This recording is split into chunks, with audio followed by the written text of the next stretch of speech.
Hey Marietta, so we starting a new book. It's called The Orphans, and these are long chapters, so bear with me. I'm reading it with you the first time. Chapter 1, Pia, September 28, 1918. The daily virus stole unnoticed through the crowded streets of Philadelphia on a sunny September day, unseen and unheard amidst of the chaos of the Liberty Loan Parade and the patriotic marches of John Philip Sousa. More than 200,000 men, women, and children waved American flags and jostled one another for prime viewing space along the 2 mile route, while the people behind shouted encouragement over shoulders and passed faces to the bands. Boy Scouts, women, Marines, sailors, and soldiers in the streets. Planes flew overhead, draft horse pulled 8 inches, military groups performed drills, church bells clanged, and police whistle blew. Old friends hugged and shook hands, couples kissed, and children shared candy and soda, unaware that the lethal illness had escaped the naval yard. The eager spectators had no idea that the local hospital had admitted over 200 people the previous day, or that numerous infectious disease experts had pressured the mayor to cancel the event.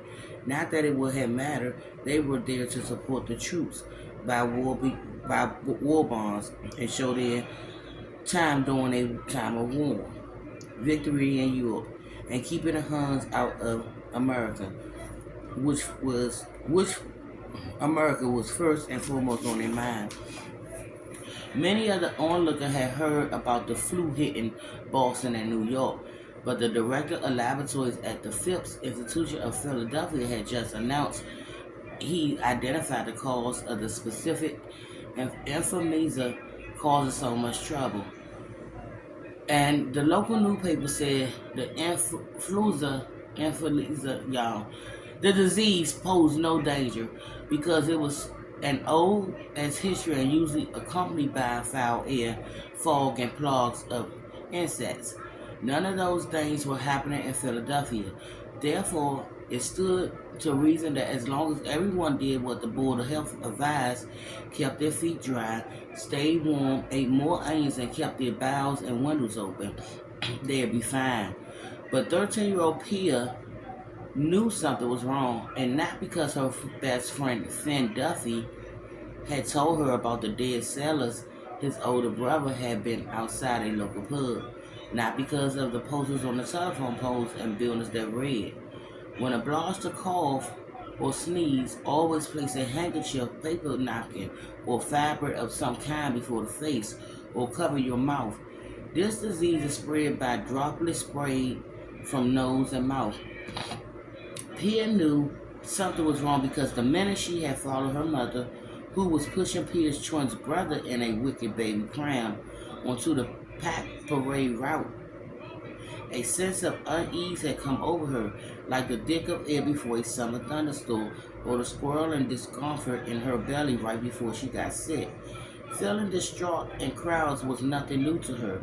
She would never forget the panic she felt the first time she walked the busy streets of Philadelphia, or when Finn had dragged her to the maiden launch of a warship from Hog Island where President Wilson and 30,000 people were in attendance, and the water was filled with tugboats, steamboats, and barges decorated with American flags. But this was different. Something she couldn't name seemed to push against her from all sides, something heavy and invisible and threatening.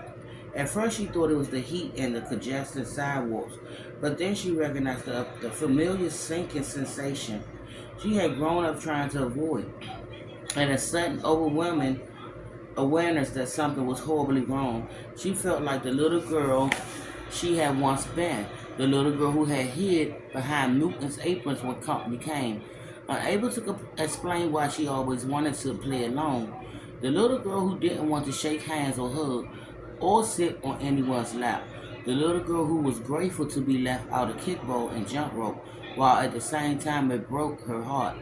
Looking up at the boys in warm jackets and patched trousers clambering up street lights to get a better view of the parade, she wished she could join them to escape the crush of the growing throng.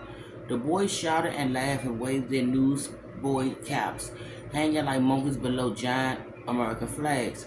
More than anything, she wanted to be like them too, carefree and unaware that anything was wrong, but that was impossible. No matter how hard she tried, she'd never be like anyone else. When she looked back down at the sidewalk, her mother had disappeared.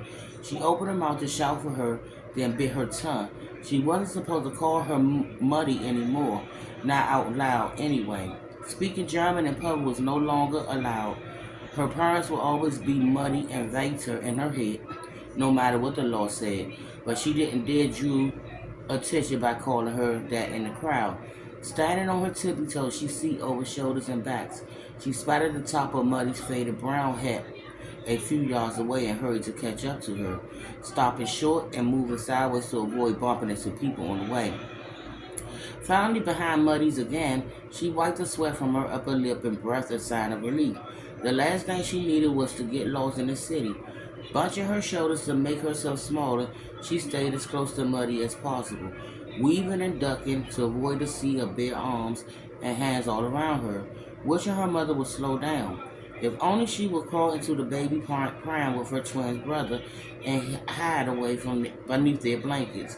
She had known coming to the parade would be difficult, but she hadn't expected this. As far back as she can remember, she's been an extraordinary shy. Muddy said few people could hold her when she was a baby because she cried like the world was coming to an end. And she used to think being bashful was the same for everyone, that it was something she could feel, like a fever or stomach ache or a scratchy throat. Sometimes she wondered what would have happened if Muddy hadn't been there to protect her from men wanting to pinch her cheeks and little old ladies waggling their fingers at her to prove they were harmless. But gradually those feelings had changed, even more in the last couple of months. She started to notice other sensations when she touched someone's bare skin, like a dull pain in her head or her chest, or a strange discomfort in an arm or leg. It didn't happen every time, but often enough to make her wonder if something was wrong with her. Now, whenever she went to the dry goods store or vegetable market, she took the streets, dodging horses, wagons, bicycles, and automobiles to avoid the congested sidewalks and handing coins to the peddlers nearby gave her the vapor, so she dropped them on the counter more often than not. Unfortunately, there was nothing she could do anything about it. Telling Muddy or anyone else for that matter was out of question, especially after hearing about her great aunt Lottie, who spent the second half of her life locked in an insane asylum in Germany because she saw things that weren't there. No matter how confused or scared Pia got, she wasn't willing to take the chance of getting locked up too. Now, following Muddy along the packed sidewalks, her worst fear that something was wrong was confirmed when a man in a linen suit and straw gambler cut across the floor of pedestrians and bumped into her. Laughing at first, then apologizing when he realized what he had done. Having been taught to always smile and be polite, she forced a smile. She was so good at it that it sometimes frightened her, but then the man pinched her cheeks and a sharp pain stabbed her chest, like her heart had been split in two. She shuddered and looked down at herself, certain a knife would be sticking out of her rib cage, but there was no life, no blood trickling down the front of her flower sack dress.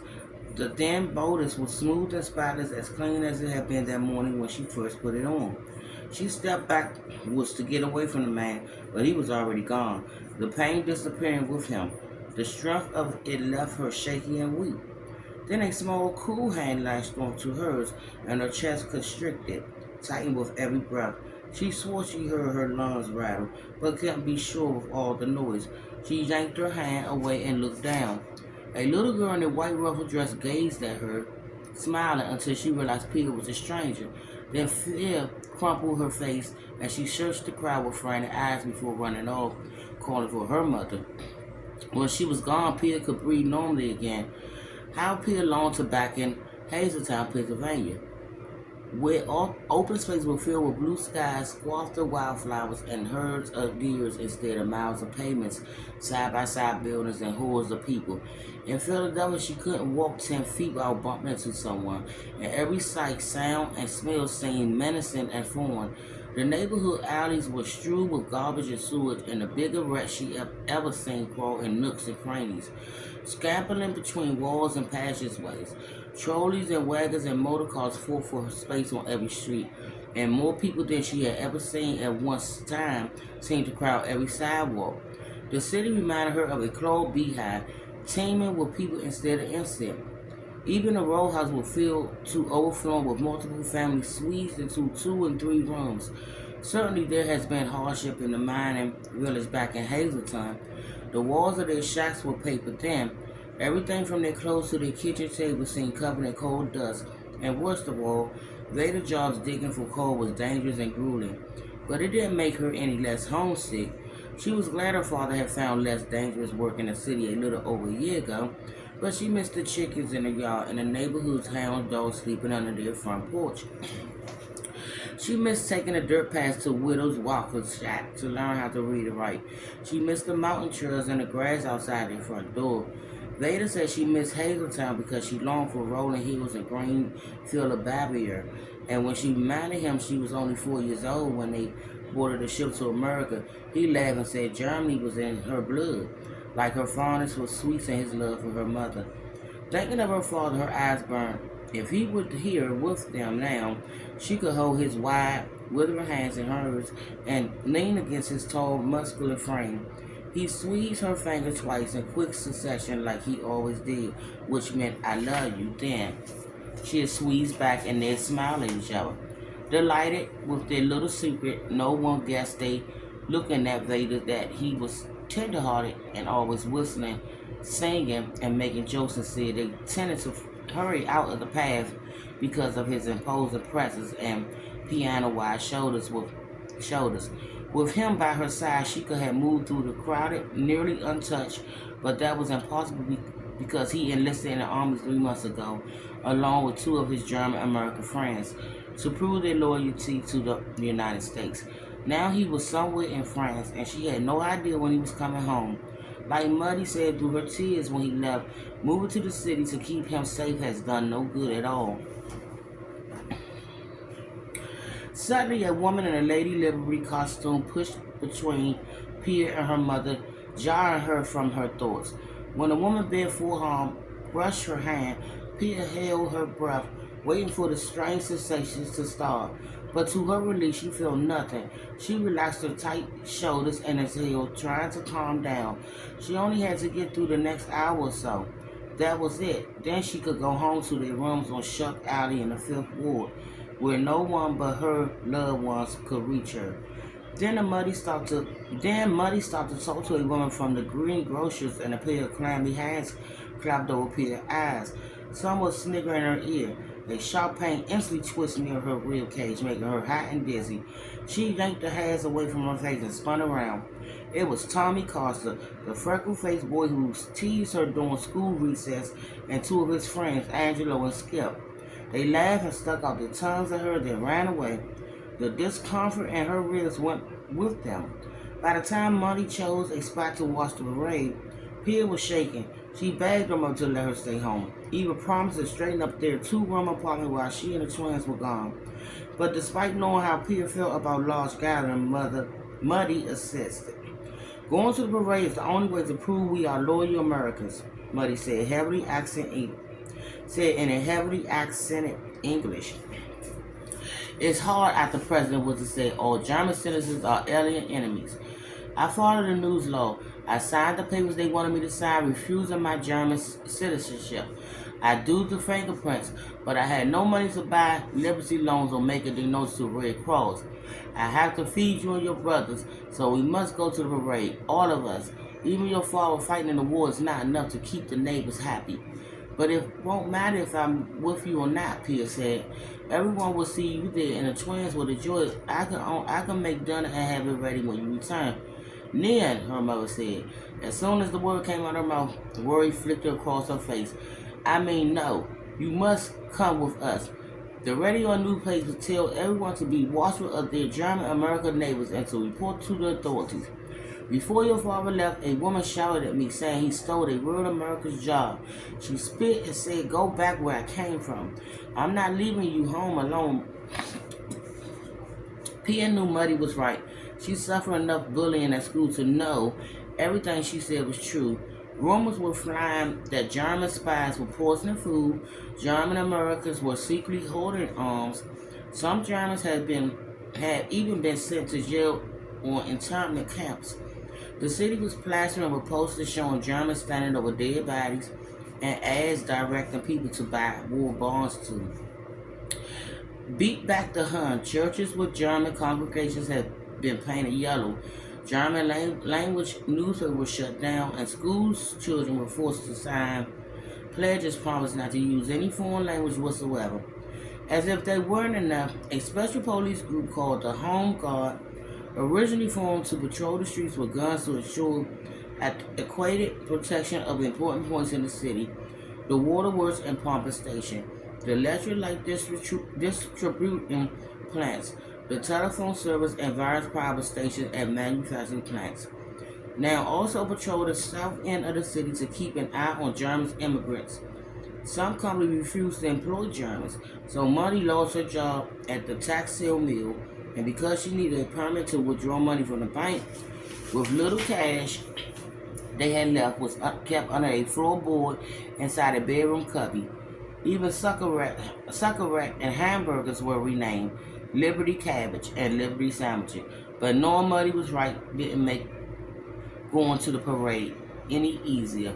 And y'all, this chapter is so long, so I'm gonna break this chapter 1 up into sections, and I'll be back to continue chapter 1 here. Bye, Maria.